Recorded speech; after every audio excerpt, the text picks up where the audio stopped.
Dodgeball to teach us about behavioral health.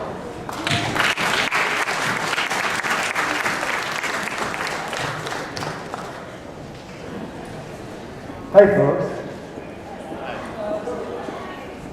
My title, what can Dodgeball teach us about behavioral health?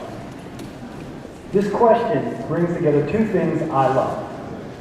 First, it's making good health easier for as many people as possible. And second, throwing balls. You give me a ball, and somebody to throw it with, and I am happy.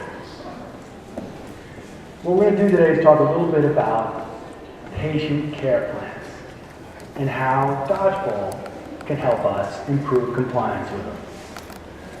So there's a delay in the slides,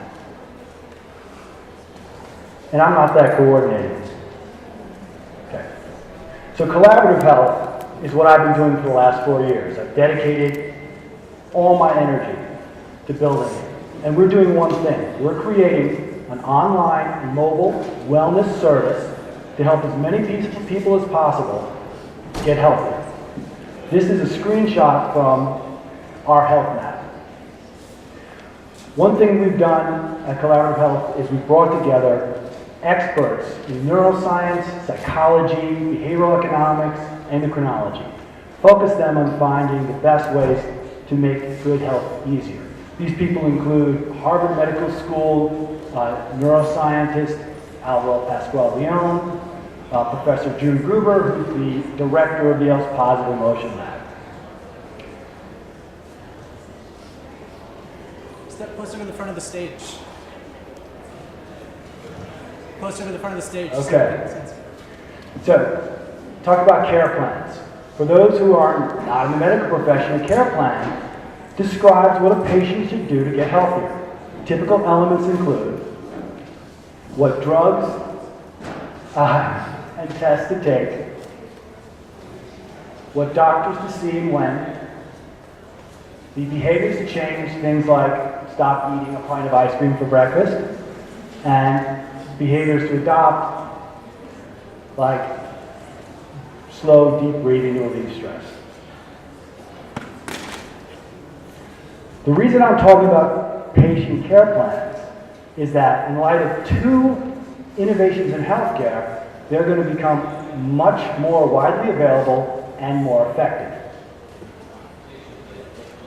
First, we have an increase in telemedicine and retail clinics, which will lower the costs of providing care plans.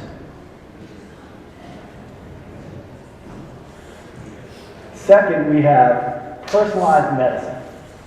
According to Dr. Eric Topol, there is about to be advances in genomics, proteomics, and diagnostic technologies that are going to give us insight into the exact drugs, doses, treatments, and behavioral interventions that are going to help each of us as a unique being.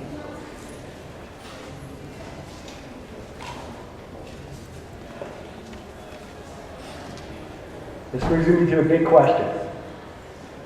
Name two differences between patient care plans and the U.S. House of Representatives. Approval rating. Close.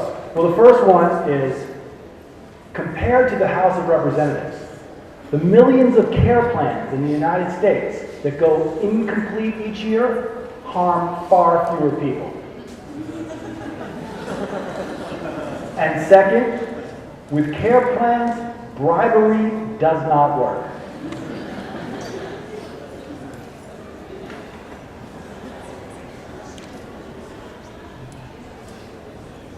I'm slide dependent, folks. I'm sorry.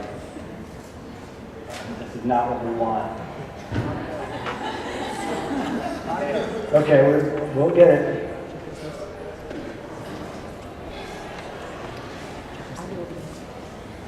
You want video? No, it's not. The video's not for the next slide. The video's fun.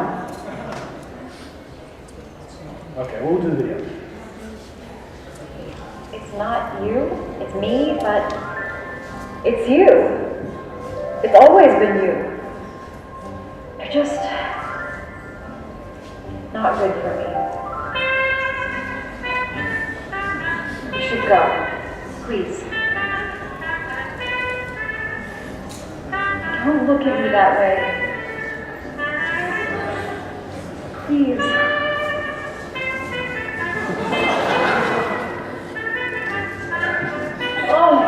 Oh, just damn it, I want to. There's no shame in enjoying the taste of French fries. We all do. But daily intimacy with fast food isn't just unhealthy. It places you in an addictive, dangerous relationship. We know it's no good for us, so why can't we stop? Come to Collaborative Health for some real relationship advice. Oh, God, you're so good. I love you.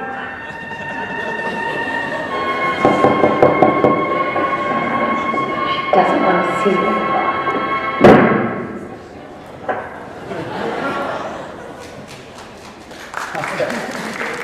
Thank you.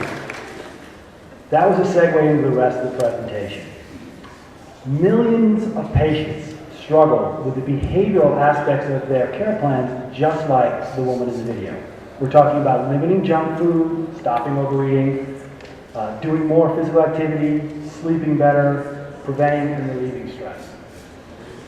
So the rest of my talk is going to focus on how Dodgeball helped Collaborative Health as a company find this very important behavioral insight that I'm about to say.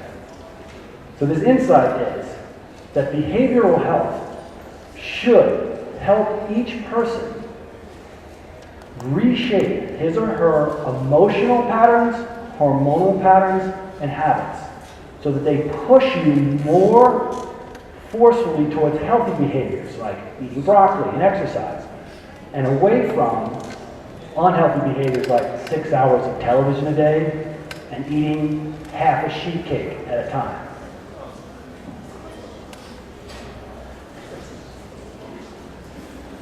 Collaborative Health has made a slight modification to this very helpful behavioral metaphor created by Professor Jonathan Haidt at NYU.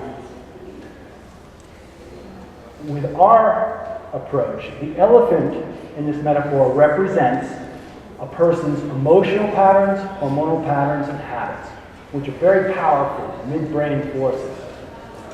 They, through repetition, get stronger and are reinforced, and they often overwhelm the best of intentions, like going to the gym or avoiding the chocolate cake. The rider represents our conscious deliberation and our willpower, which, in light of uncertainty of what to do, gets weaker. It's tired out quickly, and it's a depletable resource. What this means is, say you have a long day. Your boss yells at you at work, spill some coffee on your laptop, then you get stuck in traffic on the way home. So at night, your self-control is way down, and you'll do things like eat the whole pizza. So here's the bottom line with this metaphor. The elephant usually gets what it wants. And if the elephant wants some really bad stuff, you're in trouble. But it's Dodgeball that's going to help us understand how to retrain the elephant. We just got to move forward with the slides.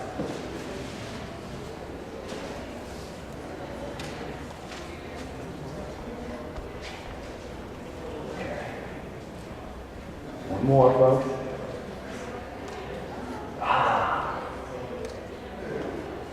Okay, so I'm going to tell you a story now about my 4th grade elementary school gym class. Okay. On rainy days, we play a sadistic form of dodgeball called Annihilation. So I want you to picture a small public school gymnasium filled with 32 swirly 4th grade boys and girls.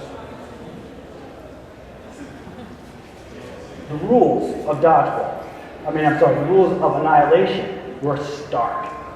To begin, we were all huddled in the middle of the gym. The gym teacher would take one of the red rubber playground balls, throw it in the middle of the group. Big, fast kids are knocking people down, grabbing the ball. Because the object was, once you got the ball, throw it as hard as you could at any other kid. You can take 3 big steps, which is half the distance of the gym. If you hit the kid, he or she was out. If they caught it, you were out. Last kid standing won the game, and everybody's adulation. So think for a moment about the kids who never won that game, who got hit in the head. How did those experiences affect their future behavior?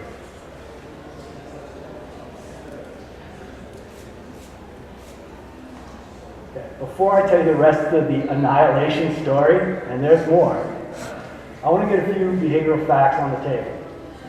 First, the more powerfully emotional an event, the stronger the initial encoding of the memory, the longer that memory lasts, and the more influence that memory will have on future behavior. Second, emotions. According to USC neuroscientist Antonio Damasio, they are physiological upheavals and changes, particularly neurochemical and hormonal, that are triggered by events or thoughts and will lead to what we all know as feelings.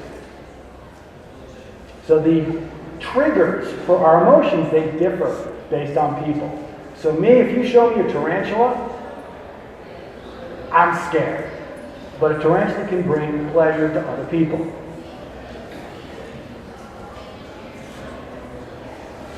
Habits, they are triggerable automatic behaviors or thoughts, which get stronger via repetition. Bottom line is, over time, our experiences shape our emotional, hormonal patterns and habits, which in turn substantially influence behavior. Here's the end of my dodgeball story. We're going to compare how dodgeball and Annihilation affected me versus one of my classmates. Me, I won the game 75% of the time. I have guilt, lots of it. Okay? Today, I love physical activity. I still play competitive sports. Can't go a day without doing something. But let's look at Jack Birch. Jack, he lost. He never won. He's a kid who got hit in the head 20, 30 times during that 4th grade year. Today, he doesn't know why. He hates physical activity. His lifetime of negative experiences shaped his emotional relationship and soured him. But I have good news. First, I have apologized to Jack. And I have given him free lifetime subscriptions to everything Collaborative Health does. Second, Collaborative Health has really done a lot of work to develop techniques to help Jack and other people retrain their elephant. So the elephant's going in the right direction instead of the wrong direction. So for my last few minutes, I'm going to give you guys a quick overview of some of these elephant training techniques that you can use yourself or help others with. First, see if we can move behind our elephant. Okay. There's a big problem. Always know this. The elephant is listening.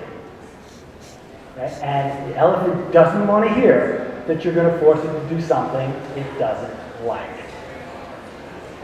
The rider is all too happy to oblige because the rider gets really tired of losing all the time and ending up like this. If we get my joke, there you go. Remember that image. That's what happens to the rider. Some of the ways to help.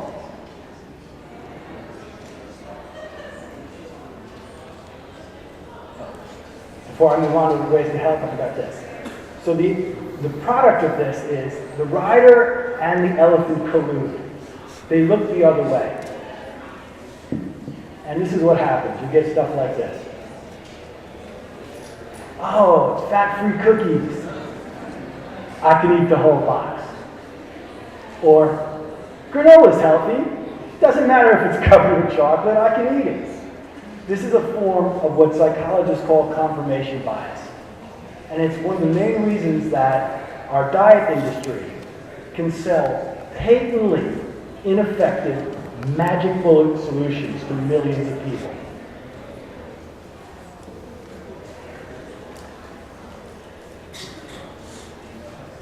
Here's the solutions. First, if you're going to try to help, make sure the rider is well rested.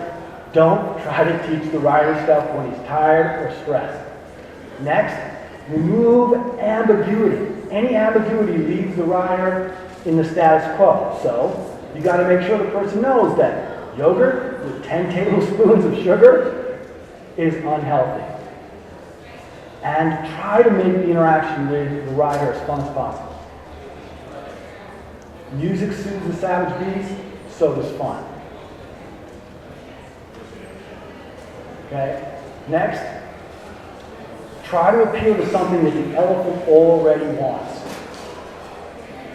Elephants are often torn between healthy desires like, oh, I'm going to avoid the chocolate cake, so I stay thin, I get my date on Saturday night, versus, boy, that chocolate cake is yummy, I'm going to eat half of it. When this happens, you got to make a big effort to appeal to something that's really healthy, that the elephant already wants. Next, make the reward, the healthy reward, more imminent. The elephant hates to wait. Okay?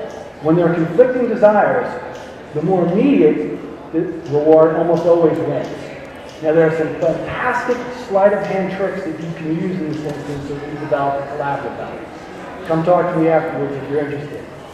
Now the final thing is, make the changes as comfortable as possible. Don't force the elephant to do too much too soon. Use gradual transitions. So for example, if someone's going to start an exercise program, don't have them go out and run a mile. Have them walk a mile. Tell them to enjoy it. Listen to something fun. Then, as their body adjusts to physical stress, over time, they increase the speed and the distance.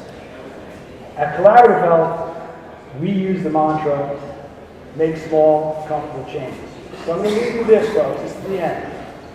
To remember these elephant training techniques, I want you to think about the strategy that a smart burglar would use in Hollywood. Okay? Smart burglar Hollywood. Let's see the gauge. Okay? He's got to choose which houses to go to.